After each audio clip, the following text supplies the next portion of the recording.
मुजफ्फरनगर के बुड़ाना में फिर विवादित पोस्ट, पुलिस ने एक्शन लेते हुए लियाकत अली नाम के शख्स को अरेस्ट किया। लियाकत अली ने सोशल मीडिया पर अखिल त्यागी को किया था टारगेट, गालियां देते हुए जान से मारने की भी दी थी धमकी। किसी खूंखार हथियारबंद आतंकी संगठन की वीडियो क्लिप भी की थी पोस्ट। उत्तर प्रदेश के उन्नाव में शिव मंदिर के जीर्णोद्धार को लेकर दो समुदायों के लोग आपस में आमने सामने आ गए। मुस्लिम समुदाय ने जीर्णोद्धार पर आपत्ति जताई, हिंदू जागरण मंच ने की कार्रवाई की मांग। मध्य प्रदेश की आईएएस शैलबाला मार्टिन के ट्वीट पर छिड़ा विवाद। मार्टिन ने लिखा, मंदिरों में लगे लाउडस्पीकर से फैलता है ध्वनि प्रदूषण। आईएएस शैलबाला मार्टिन ने ट्वीट किया जिस पर हिंदू संगठनों ने आपत्ति जताई, नाराजगी दिखाई। कांग्रेस ने कहा, अगर आईएएस उठा रहे हैं सवाल तो सरकार को करना चाहिए चिंतन मनन। फिर विवादों में जयपुर के हवा महल से बीजेपी विधायक बालमुकुंद बास बदनपुरा के शिया इमामगाह मस्जिद के अंदर जबरन घुसे, मस्जिद को मंदिर की जगह बताया। मुस्लिम शिया समाज की ओर से मस्जिद की जमीन के दस्तावेज दिखाने पर मौके पर लौटा बालमुकुंद। शिया समाज के लोगों ने थाने में शिकायत दर्ज कराई। भोपाल में पाकिस्तान के समर्थन में नारेबाजी करने वाला फैजान पहुंचा थाने, तिरंगे को दी 21 बार सलामी, 21 बार बोलना पड़ा भारत माता की जय। फैजान ने पाकिस्तान जिंदाबाद और भारत मुर्दाबाद के लगाए थे नारे। कोर्ट ने फैजान को सशर्त जमानत देने के साथ सुनाई है अनूठी सजा।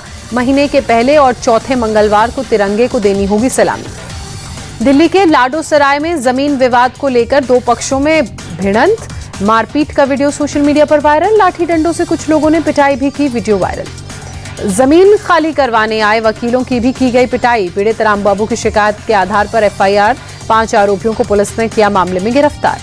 ब्रिक्स सम्मेलन से पहले भारत और चीन के बीच बनी सहमति, 2020 से चले आ रहे सीमा विवाद को सुलझाने के लिए नई पहल। एलएसी पर देपसांग डेमचोक से पीछे हटेंगी दोनों देशों की सेनाएं, फिर शुरू होगी पेट्रोलिंग। चीनी राष्ट्रपति शी जिनपिंग के साथ द्विपक्षीय वार्ता को लेकर विदेश सचिव विक्रम मिस्त्री ने कहा, पिछले कई हफ्तों से भारत और चीन के बीच राजनयिक और सैन्य वार्ता हो रही है। दिल्ली के अक्षरधाम इलाके में बहुत खराब श्रेणी में AQI, पूरे इलाके में स्मॉग की परत, लोगों को सांस लेने में हो रही दिक्कत। दिल्ली के नेहरू प्लेस इलाके में भी बहुत खराब श्रेणी में AQI, आनंद विहार इलाके में भी 382 AQI दर्ज। दिल्ली के नेहरू पार्क, मोतीबाग और आसपास के इलाकों में धुंध की परत छाई, AQI बहुत खराब श्रेणी में गिरकर पहुंचा 332 के पार। दिल्ली के इंडिया गेट इलाके में बहुत खराब श्रेणी में AQI, सफेद धुंध के साथ 300 के पार एयर क्वालिटी इंडेक्स। दिल्ली में खतरनाक स्तर पर प्रदूषण से निपटने के लिए कई जगहों पर पानी का छिड़काव जारी। हरियाणा के करनाल में खेतों में जलाई गई पराली, मना करने के बावजूद नहीं मान रहे किसान।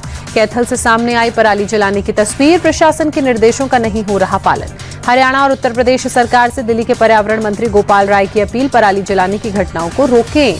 दिल्ली में हवा की गुणवत्ता खराब होने पर बीजेपी प्रवक्ता प्रदीप भंडारी ने कहा, पंजाब में पराली जलाने के 65% मामले। अरविंद केजरीवाल पंजाब के बजाय उत्तर प्रदेश हरियाणा को ठहरा रहे हैं दोषी। पंजाब में सोमवार को पराली जलाने के 65 नए मामले सामने आए। 136 किसानों के खिलाफ केस दर्ज, 384 किसानों पर 10,20,000 रुपए का जुर्माना। दिल्ली में यमुना नदी में आज भी उच्च स्तर पर प्रदूषण, कालंदी कुंज में पानी के तेज प्रवाह के बावजूद झाग दिखा। दिल्ली में केजरीवाल के खिलाफ बीजेपी का प्रदर्शन, सीएम आवास के रेनोवेशन पर टैक्स पेयर्स के पैसों का दुरुपयोग का आरोप। आज शाम 4 बजे मुंबई में महाविकास अघाड़ी की बैठक, होटल ट्राइडेंट में सीट बंटवारे पर मंथन होगा। सीट शेयरिंग फॉर्मूले पर लग सकती है अंतिम मुहर।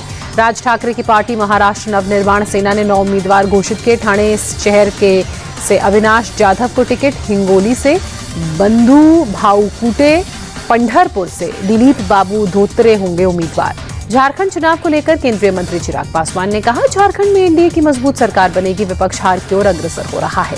लखनऊ में सीएम योगी ने सिल्क एक्सपो 2024 का उद्घाटन किया। पंडित दीनदयाल उपाध्याय रेशम रत्न अवार्ड भी वितरित किए। उत्तर प्रदेश के सीएम योगी आदित्यनाथ आज मथुरा के दौरे पर, विकास परिषद की बोर्ड की बैठक में शामिल होने के अलावा संघ प्रमुख मोहन भागवत से मुलाकात का भी कार्यक्रम। पीएम मोदी ने अमित शाह को उनके जन्मदिन पर बधाई दी। लिखा, उन्होंने अपना जीवन बीजेपी को मजबूत करने में समर्पित कर दिया है। उन्होंने एक असाधारण प्रशासक के रूप में अपनी पहचान बनाई है। मुख्यमंत्री योगी आदित्यनाथ ने केंद्रीय गृह मंत्री अमित शाह को उनके जन्मदिन पर बधाई दी, लंबे और स्वस्थ जीवन की कामना की। हरियाणा सीएम नायब सिंह सैनी ने पंचकुला में सिविक अस्पताल का निरीक्षण औचक किया। अस्पताल में वार्ड्स का दौरा कर मरीजों से मुलाकात की। सपा नेता एसटी हासन ने एनसीपीसीआर की सिफारिशों को सांप्रदायिकता पर आधारित बताया। कहा, देश में अशांति के लिए एनसीपीसीआर ऐसी सिफारिशें देते हैं। पंजाब सीएम भगवंत मान ने डेरा सच्चा सौदा प्रमुख गुरमीत राम रहीम के खिलाफ मुकदमा चलाने को मंजूरी दी। 2015 के बेअदबी मामले में केस चलाने की इजाजत। विदेश मंत्री डॉक्टर एस जयशंकर ने दिल्ली में भूटान के पीएम शेरिंग तोब्गे से मुलाकात की। कई मुद्दों पर बातचीत।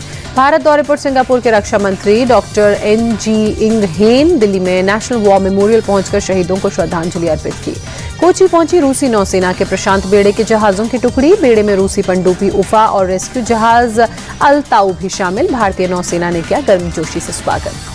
फिलिस्तीन के लोगों के लिए भारत ने भेजी मानवीय सहायता की पहली खेप में 30 टन दवाइयां और खाद्य पदार्थ। विदेश मंत्रालय के प्रवक्ता रणधीर जायसवाल ने ट्वीट कर दी जानकारी।